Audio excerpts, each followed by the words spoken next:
संत तुकोबांनी जगण्याचे तत्वज्ञान अभंगाच्या माध्यमातून सोप्या भाषेत सांगितले।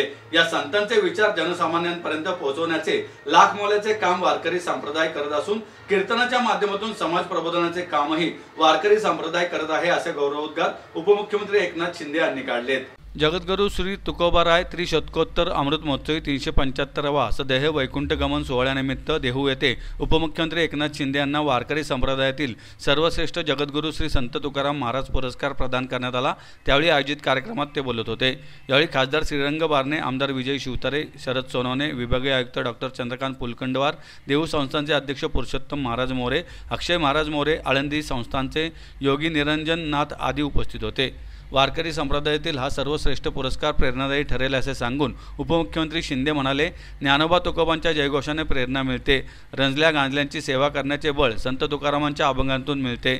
नुकताच अभिजात भाषेचा दर्जा प्राप्त झाल्याने मराठी भाषेचा अभिमान वाढला आहे, परंतु तुकाराम महाराजांनी 400 वर्षापूर्वीच क्लिष्ट तत्वज्ञान सर्वांना समजेल अशा सोप्या मराठी भाषेत सांगितले।